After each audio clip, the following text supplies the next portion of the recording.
I thought my wife's work husband was just an innocent joke until I saw the text that changed everything. The signs were there all along, but I refused to see them until it was too late. What I uncovered next shattered everything I believed about our marriage. I used to laugh when my wife, Emma, mentioned her work husband.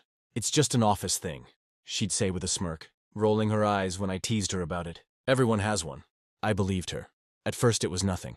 She'd come home from work, kick off her heels, and vent about her day. And he was always in the story. Daniel, the guy who sat next to her in the office. The guy who just got her humor. The guy who always had her back when their boss was being difficult.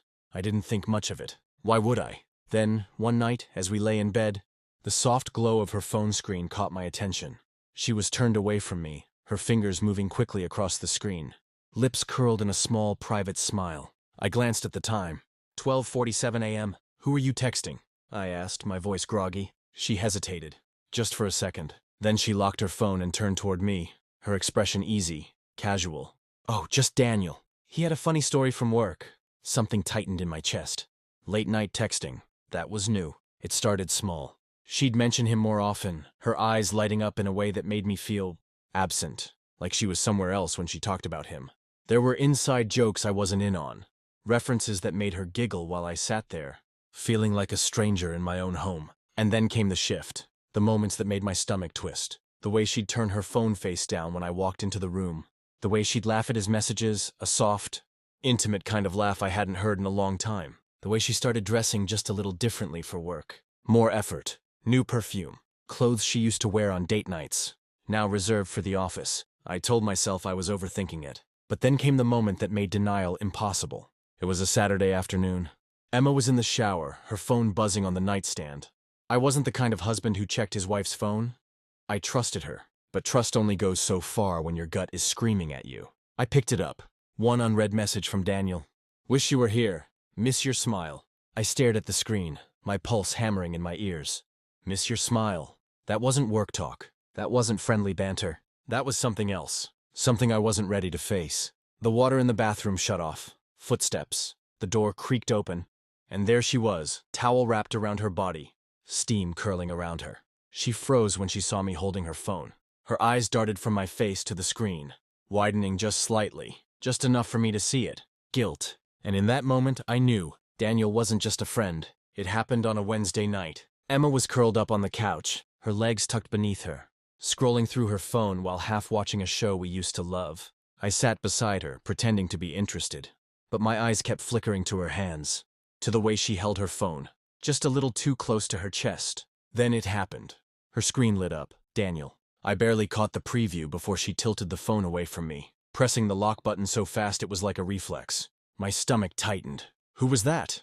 I asked, keeping my voice steady. Emma barely glanced at me. "Just work stuff." She was lying. I could feel it, thick in the air between us. The way her shoulders tensed, the way she wouldn't meet my eyes. She never used to hide things from me. For the rest of the night, I barely heard the dialogue on the TV. Suspicion gnawed at me, a slow, corrosive thing that wouldn't let go. I told myself I was imagining it, that I was being paranoid.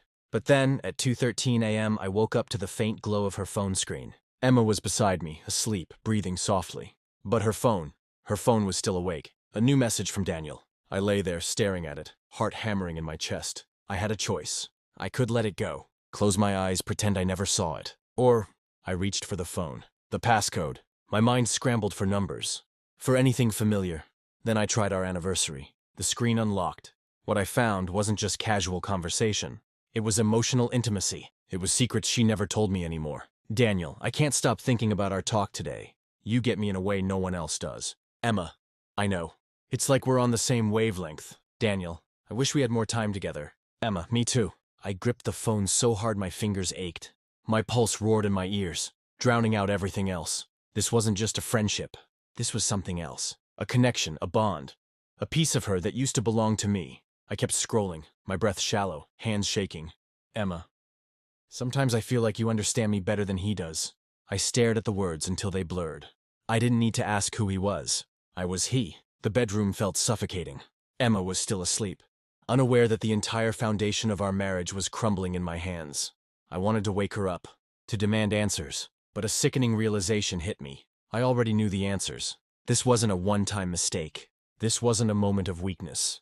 This was a slow betrayal, built message by message, confession by confession. Emma had been drifting away from me for months, and I had been too blind to see it. I put the phone back, my chest tight, my mind racing. I had always thought cheating meant physical betrayal, but now I realized sometimes emotional betrayal is worse. I didn't sleep that night. I lay there, staring at the ceiling, my mind replaying the messages over and over again. Emma's words, Daniel's words. The way she said he understood her better than I did. It was a quiet kind of devastation. The kind that doesn't hit all at once but spreads through your body slowly, like poison. By the time morning came, I had made my decision. I couldn't pretend anymore. Emma walked into the kitchen, rubbing sleep from her eyes, her phone clutched loosely in her hand. She looked at me and smiled, as if nothing had changed, as if she hadn't spent months giving herself to another man in ways she no longer gave to me. I snapped. "Who is he to you, really?" The words came out before I could stop them. My voice was sharper than I intended, cutting through the air like a blade. Emma froze, her fingers tightening around her phone. "What?" I pushed away from the counter, my heart pounding. "Daniel." Her eyes widened, just for a fraction of a second, but I saw it, that hesitation, that moment where she had to decide whether to lie or tell the truth. That moment told me everything. "You went through my phone." Her voice wasn't angry, it was defensive. I let out a bitter laugh. "That's what you're upset about?" She crossed her arms, avoiding my gaze. "You violated my privacy." I slammed my hand on the counter. "You violated our marriage." Silence. Her mouth opened, then closed. I saw the wheels turning in her head, the calculations, the excuses forming. "Nothing happened," she said finally. The words were empty. I shook my head. "You think that makes it better?" She swallowed hard, shifting her weight from one foot to the other. "It was just talking." I let out a breath, one that sounded more like a laugh of disbelief. "Just talking?" I repeated. "You told him things you don't tell me. You let him inside your head, your heart. You let him replace me." Her eyes darted to the floor. She didn't deny it. I took a step closer. "Tell me the truth. Did you ever want it to be more?" She inhaled sharply, her lips parting, but she hesitated.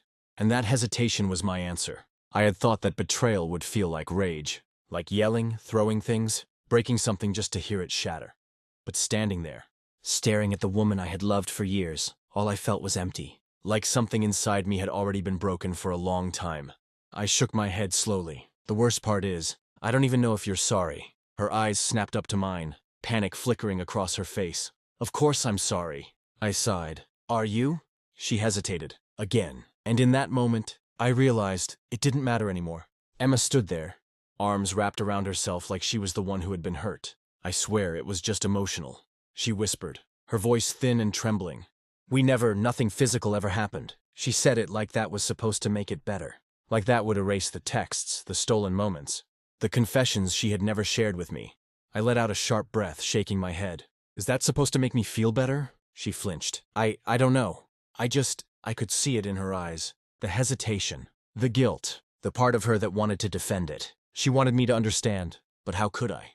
How could I ever accept that the woman I loved, the woman I had built a life with, had been slowly drifting towards someone else while I stood there, completely unaware? "It didn't mean anything," she said, but the way her voice wavered told me she wasn't sure. I laughed, a bitter, hollow sound. "Didn't mean anything?" I repeated, stepping closer. "Then why did you keep going back to him?" Emma's lips parted, but no words came. Because she knew the answer. And so did I. Because it did mean something.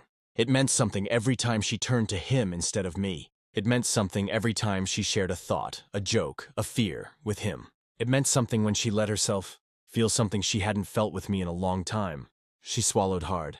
"It wasn't—" "Don't lie to me." My voice was quiet but firm. Her shoulders slumped, and when she finally spoke again, it was the truth. He made me feel understood. The words hit me like a knife. She wasn't done. "I didn't mean for it to happen," she said quickly, rushing to explain. But talking to him, God, it was just easy. He got me, he made me feel excited again. Alive. Alive. That one hurt the most. I exhaled slowly, pressing my palms against the counter. I had spent years loving this woman, supporting her, building a future together. And somehow, she had felt more alive with a man who had never stood beside her through all the hard parts. I clenched my jaw, looking at her like I was seeing her for the first time. "Do you even hear yourself?" I asked, my voice barely above a whisper.